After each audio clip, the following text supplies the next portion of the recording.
అసలు చెప్పాలంటే ఈ వయసులో ఆయనకు చెప్పాలంటే హ్యాట్సాప్ చెప్పుకోవచ్చు. చెప్పాలంటే దానికి మించి ఎవ్వడు కూడా అసలు ఆయన గురించి మాట్లాడడానికి కనీసం నోరు హద్దులో పెట్టుకొని మాట్లాడితే బాగుంటుంది.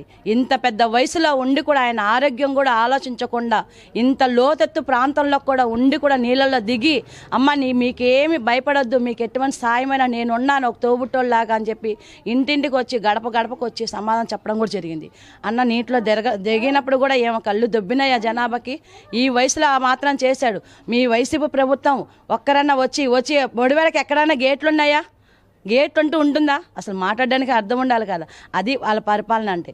బాబు గారు కాబట్టే పాపం ఉండి దగ్గరుండి వాటర్ చెప్పిన మాట ప్రకారంగా నైట్కి వచ్చి అమ్మ మీకు తెల్లారికంతా మీకు వాటర్ లేకుండా మొత్తం క్లియర్ చేయించే బాధ్యత నాది అని మాట ఇచ్చారు. మాట ఇచ్చిన తెల్లారితోనే వాటర్ కూడా మొత్తం క్లియర్గా పోవడము, ఎమ్మటే ప్రభుత్వము స్పందించి మున్సిపాలిటీ వాళ్ళు పాపం ఇతర వాళ్ళని అక్కడక్కడ కడప నుంచి అంట, కర్నూలు నుంచి అంట, ఎక్కడి నుంచి అని రాని వైజాగ్, రాజమండ్రి ప్రతి ఒక్కరు పాపం బిడ్డలు వచ్చి వాళ్ళు కూడా మన ఏరియాలో ఎంత చెత్త అంటే చెప్పలేనంత చెత్త. ఎందుకంటారేమో ఇళ్లల్లో ఉండే పరుపులు, మంచాలు, ఫ్రిడ్జులు, వాషింగ్ మిషన్లు, ప్రతి ఐటమ్స్ అంటే తినే సరుకులతో సహా మొత్తం కొట్టుకెళ్ళిపోయి వాసన వస్తుంటే గేదెలు, మేకలు చనిపోయిన స్మెల్ వచ్చి తట్టుకోలేకపోతుంటే కూడా పాపం వాళ్ళు వచ్చి ఎంత క్లియర్ చేశారంటే 3 రోజులు అంత క్లియర్ చేశారు మాకు రోడ్డు. ఇది ఇవాళ ఈ ఇంటి ముందు మేము ఉన్నామంటే కేవలం మా బాబు గారు వాళ్ళే అందజేశారు.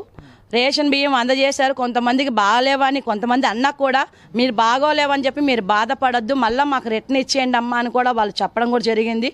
అట్లాగే ప్రతి ఒక్కరికి రేషన్ బియ్యమైనా కానీ మంచి బియ్యమైనా కానీ ఉన్నంత స్థాయిలో ఆయన అందజేయడం అంటే గొప్పే కదా. ఇప్పుడు ఎందుకంటే ఆయన వచ్చేటప్పుడు వచ్చిన 3 నెలలు 4 నెలల్లో ఆయన దగ్గర ఖజానా ఏం లేదు.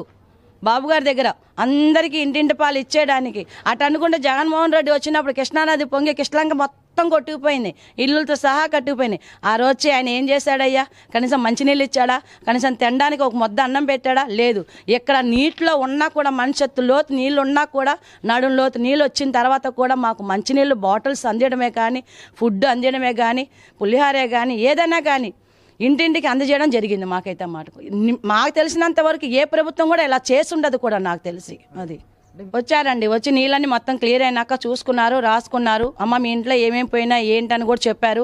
నా సమస్య కూడా నేను చెప్పాను. నా 2 బండ్లు కూడా నా ఈ వాటర్లో మునిగిపోయినాయి సార్ అంటే ఇమీడియట్గా షోరూమ్కి పంపించమని చెప్పారు. షోరూమ్కి పంపించాను. బాబు గారే నాకు వాళ్ళు క్రైమ్ చేసిన వాళ్ళు ఇన్సూరెన్స్ వాళ్ళే నాకు డైరెక్ట్గా ఫోన్ చేశారు. అమ్మ ఇట్లా బాబు గారు మీకు క్రైమ్ అందరికీ బండ్లకి ఇన్సూరెన్స్ చేశారు కదా, మీరు పోగొట్టుకోమాకండి, మీ బండ్లు మీరు షోరూంలో పెట్టేస్తే మేము ఇన్సూరెన్స్ క్రైమ్ చేస్తాము, బాబు గారు ఇలా సహాయం చేయమని చెప్పి మాకు చెప్పారు. కాబట్టి డైరెక్ట్ వాళ్ళే మాకు ఫోన్లు చేసి అడగడం జరిగింది. మేము అలాగే స్పందించాం. నిజంగా చాలా గొప్పతనం అండి ఇది. ఎందుకంటే ఈ విధంలో కూడా బండ్లకు కూడా ఇన్సూరెన్స్ వాళ్ళే ఫోన్లు చేయాలి. మనము ఎక్కడికైనా షోరూమ్కి వెళ్ళాలన్నా, ఇన్సూరెన్స్కి వెళ్ళాలన్నా మనం తిరగాలి వాళ్ళ చుట్టూ. వాళ్ళు కాదు, 1కి 10 సార్లు ఫోన్లు చేసి మొత్తం ప్రూఫ్లు అడగడం, ప్రతిదీ ఏదైనా లేకపోయినా మీరు మొత్తం క్రైమ్ చేయించుకొని మీ బండ్లు మీకు శుభ్రం చేయిస్తామని చెప్పి వాళ్ళు 1కి 10 సార్లు ఫోన్ చేశారు నాకైతే. చాలా బాగుందండి నిజంగా. ఎందుకంటే ఏ పేద బిడ్డకు కూడా మొన్న వచ్చినప్పుడు కూడా ఒకటే చెప్పాడు, అమ్మ నా దగ్గర ఖజానా లేదు, లేకపోయినా కూడా నా శక్తి ఉన్నంత వరకు ఏదైనా కానీ ఒక పావులైతే 10 పైసలు మీరు పెట్టుకోండి, 30 పైసలు నేను పెట్టుకుంటాను కూడా చెప్పారు బాబు గారు. అట్లాగే ప్రతి ఐటమ్స్ ఇంట్లో అన్నిటికీ నేను చేయలేను కదా తల్లి, సగం మీరు పెట్టుకొని సగం నేను చేస్తాను, అందరు ఇంటింటికి వచ్చి కూడా మీకు రాసుకోవడం జరుగుతుంది ప్రభుత్వం వల్ల అని చెప్పారు. అలాగే రాసుకున్నారు.